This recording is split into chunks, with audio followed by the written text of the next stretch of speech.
Assalamu alaikum, Sara. Walaikum assalam. How are you? I'm fine. And you?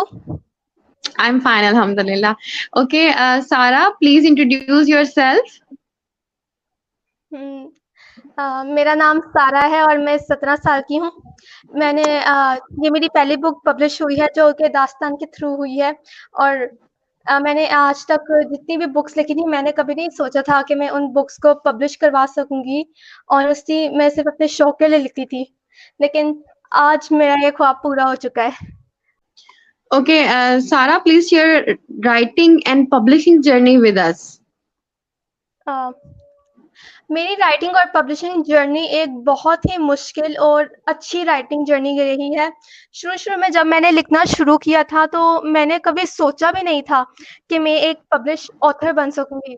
ये मैं सोच ही नहीं सकती थी। आई मीन ह पूरे घर वाले मेरे खिलाफ थे और सबने कहा कि ये छोड़ दो, लेकिन मैंने कहा नहीं, मैं लिखूँगी, एक ट्राई करनी लाज़मी है। और मैं एक आज से 1 साल पहले जब मैंने लिखना शुरू किया, तो मेरा साथ बहुत ही कम लोगों ने दिया।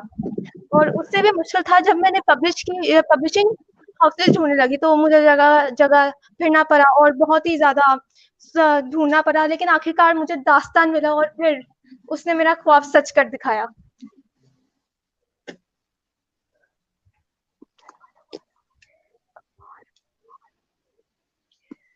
Okay, Sara.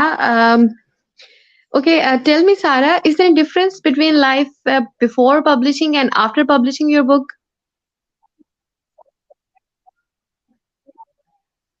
क्या 1 मिनट फिर से रिपीट करना? मैं आपसे पूछ रही हूँ कि आपकी लाइफ में कुछ चेंज आया है बिफोर पब्लिशिंग योर बुक और आफ्टर पब्लिशिंग योर बुक?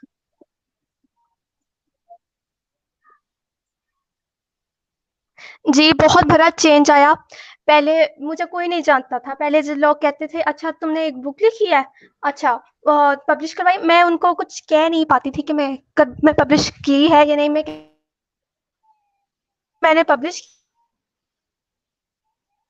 है, तुम एक मतलब असली ऑथर बन चुकी हो, तुम एक राइटर हो। तो अब मेरी ज़िंदगी में बहुत बड़ा चेंज आया है। सब मुझे हर जगह जहाँ से मैं जाती हूँ लोग कहते हैं वो देखो राइटर है, वो देखो राइटर है, देखो कितनी टैलेंटेड है, इतनी छोटी-सी उम्र में उसने एक काम कर दिया।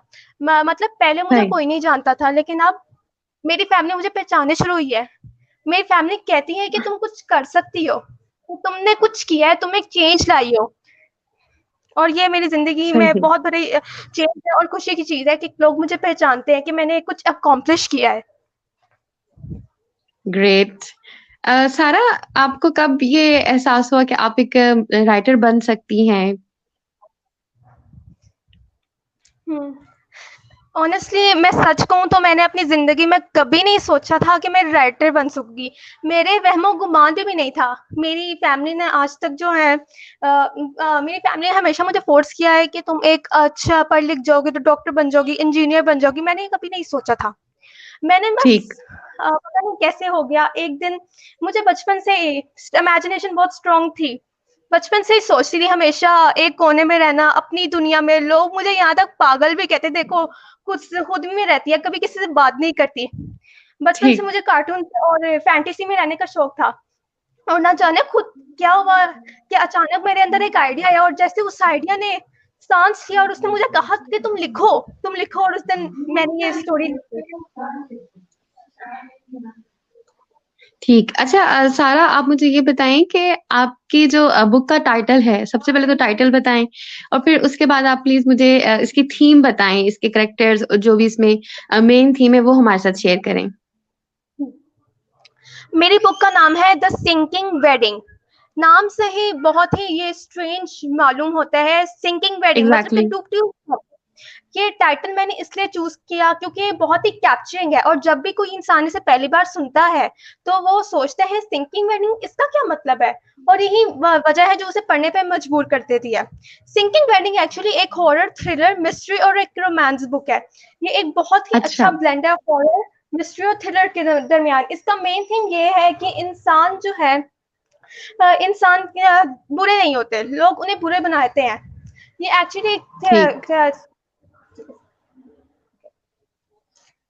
ये एक्चुअली स्टोरी है एक कपल की जो एक-दूसरे से प्यार करते हैं, लेकिन उनको उनकी शादी लोगों ने होने नहीं दी, तो उसका वो बदला लेना चाहते हैं। ठीक, ठीक तो अच्छा तो मतलब आपके ज़हन में इसका आइडिया किस तरह से आया? बस, मैंने एक दफ़ा एक मूवी देखी थी, वो एक मुझे शुरू से ही एनिमेटेड मूवीज़ देखने का बहुत शौक है और शुरू से मुझे हॉरर से बहुत लगाव है। जब भी मैं छोटी थी तो अपने सारे कज़िन्स के साथ मिलके हॉरर मूवीज़ देखती थी और सबसे जो थी ना डरपोक मैं थी। जब भी कोई हॉरर सीन आता, मैं डर जाती थी, लेकिन मुझे व तभी से हॉरर का बहुत शौक हो गया। मैंने देखा हमारे हमारी सोसाइटी के अंदर रोमांस बुक्स तो बहुत लिखी जाती हैं, एक्शन बुक्स भी होंगी, लेकिन हॉरर के अंदर हमारे जो है इंडस्ट्री में कोई प्रोग्रेस नहीं है। तो मैं एक ठीक, हॉरर बुक लिखना चाहती थी। सही, ठीक। अच्छा सारा मुझे ये बताएँ कि आपने आपका दास्तान के साथ कॉन्टैक्ट किस तरह से हुआ? जैसे कि मैंने बताया आज से 1 साल पहले जब मैंने ये बुक लिखी, तो मुझे हुँ, नहीं हुँ, पता था कि मैं इसे पब्लिश करवा पाऊँगी या नहीं। तो लेकिन वो ठीक, बुक बहुत अच्छी थी, मैंने बहुत अच्छे रिव्यूज़ देखे अपने कज़िन से, अपने फ्रेंड से, तो उन्होंने कहा तुम पब्लिश करवाओ। मैंने कहा ओके ठीक है, मैंने पब्लिशिंग हाउस ढूँढने शुरू किए। सबसे पहले तो मैंने ऑनलाइन पब्लिशिंग हाउसेज़ से ढूँढे कि वहाँ पे टॉप पे दास्तान था। मैंने दास्तान के ठीक, बारे में सुना, फिर उनके बारे में पढ़ा और फिर आहिस्ता-आहिस्ता और जाना, फिर उनकी बुक्स देखी और मुझे बहुत ही अच्छे एक चीज़ वहाँ पे लगी, मैंने अपनी ही हॉरर कैटेगरी में जाके एक ऑथर को देखा और वो भी मेरे जितनी ही थी और एक 17 साला लड़की। तो मैंने कहा ठीक। वॉव! अगर वो कर सकती है तो मैं भी कर सकती हूँ। इस वज़ह से मैंने दास्तान को चूज़ किया एंड आई एम ग्लैड मैंने इसे चूज़ किया। ठीक, अच्छा ये बताइए कि जब आपकी बुक जो है वो प्रोसेस में थी, इसकी पब्लिशिंग सब चीज़ें चल रही थी, तो दास्तान ने कितना जो है वो आपको सपोर्ट किया? क्या-क्या चीज़ें नई आपकी बुक में जो है वो आपको बताई कि इसमें ये चेंजेज़ होने हैं या उसको प्रॉपर गाइड किया? तो किस तरह से दास्तान ने आपकी हेल्प की? दास्तान ने मेरी बहुत हेल्प की। मैंने सोचा नहीं था कि दास्तान मेरी सोच से भी इतना अच्छा निकलेगा। जब मैंने उसको अपनी बुक सबमिट की, तो नहीं पता था कि हुँ, वो हुँ। सिलेक्ट होगी या नहीं होगी, लेकिन कुछ दिनों के ठीक, अंदर उन्होंने मुझे बताया कॉन्टैक्ट किया कि आपकी बुक हमने सिलेक्ट कर दिया है और आप जो है हम आपके साथ जर्नी कंटिन्यू करना चाहते हैं। मैं बहुत खुश हुई और उसके फिर बाद मैंने कंटिन्यू की। फिर मुझे जगह-जगह पर बताया गया कि आपकी बुक का ये स्टेज आ रहा है, ये स्टेज आ रहा है, क्या किस चीज़ की ज़रूरत है। फिर जब एडिटिंग प्रोसेस में किए गई तो मुझे वहाँ पे बहुत हेल्प हुई क्योंकि जो ठीक, एडिटर थी मुझे आज भी याद है उसने मेरी बहुत हेल्प की। मैंने जितनी अच्छी मैंने स्टोरी लिखी उतने ही अच्छी उसने एडिटिंग की। उसने मुझे जगह-जगह सही, कर बताया कि आपको इसके ये करना चाहिए, ये करना चाहिए, ये करना चाहिए और जो उसकी एडिटिंग के बाद मुझे ऐसा लगा जो मिसिंग पीस मेरी स्टोरी में था वो उसने फिल कर दिया। So I am really thankful to ठीक, दास्तान और उसके बाद मार्केटिंग मैनेजर अब मेरी मार्केटिंग जब शुरू होने वाली है, मार्केटिंग मैनेजर बहुत अच्छी थी। मैंने उससे काफ़ी क्योंकि मेरे बोर्ड के पेपर्स चल रहे थे, मैंने उससे कहा कि प्लीज़ मेरे लिए 2-3 हफ्ते वेट कर लें। तो उन्होंने कहा, "जी, ज़रूर मैं आपके लिए वेट करूँगी।" सो आई एम रियली ग्लैड आप लोगों की टीम बहुत अच्छी है। थैंक यू सारा। थैंक यू सारा। ओके सारा आप मुझे ये बताएँ कोई आप इसमें सजेशन देना चाहेंगी दास्तान को? हुँ, सजेशन तो कोई नहीं है, ऑलरेडी इतना अच्छा काम कर रहे हैं। मैं तो कहूँगी कीप इट अप और यंग राइटर्स को प्लेटफ़ॉर्म मिल रहा है मेरे जैसे के लिए। तो मैं कहूँगी बस आगे ऐसे लोगों की जो है उनके ड्रीम्स पूरे करने में वो अपने बेस्ट दें, लोगों के ख्वाब पूरा करने में उनकी मदद करें। मैं तो बस यही कहना चाहूँगी। ठीक है। अच्छा आप यंग जो रीडर्स हैं हमारे या और जो हमारे यंग राइटर्स हैं, उनको कोई मैसेज आप देना चाहेंगी? जैसे आपने कहा कि आप 17 इयर्स ओल्ड हैं, तो आप यंग राइटर्स को कोई मैसेज देना चाहेंगी? जी, मैं यंग राइटर्स को ज़रूर मैसेज देना चाहूँगी। मैं ये कहना चाहूँगी कि आप लोग जिस कैटेगरी से ताल्लुक़ रखते हैं, जहाँ से भी है, कितनी भी चाहे आप एज है, लिखना मत छोड़ो। अगर कोई आपसे कहे आप नहीं कर सकते, उनकी बात मत सुनिए। वो नहीं जानते आपके बारे में। मुझे यहाँ आज से 1 साल पहले मुझे आज भी याद है कि जब मैंने बुक्स लिखने शुरू की, मैं अब तक 10 नॉवेल्स लिख चुकी हूँ। ये मेरी पहली बार पब्लिशर इंशाल्लाह और भी करूँगी। मेरी मामा ने कहा, "छोड़ दो, ये इंशाल्लाह। काम तुम क्यों कर रही हो?" उन्होंने कहा कि तुम ये क्यों कर रही हो? इसका कोई फ्यूचर नहीं है, ये तुम क्यों कर रही हो? मैंने कहा मुझे नहीं पता, ये मेरा शौक है, मैं ये करना चाहती हूँ। उन ख़ैर आज के 1 साल बाद अब जब मैंने बुक्स अपनी पब्लिश कर ली, अब वो मुझे ये नहीं कहते कि तुम ये छोड़ दो क्योंकि मैं पब्लिश ठीक, ऑथर बन गई और मुझे बहुत खुशी होती है। मेरे लिए ये करना इम्पॉसिबल था, कोई मुझे सपोर्ट करने को तैयार नहीं था, लेकिन फिर भी मैंने एक स्टेप लिया।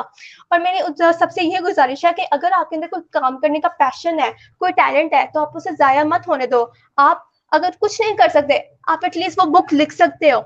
आप वो बुक लिखो और जब आपको लगे कि आप पब्लिश कर सकते हो, तो आप उसे पब्लिश करो। लेकिन लिखना मत छोड़ो, चाहे आप ज़िंदगी में कहीं भी हो, लिखना मत छोड़ो। ठीक, ये आपका पैशन है।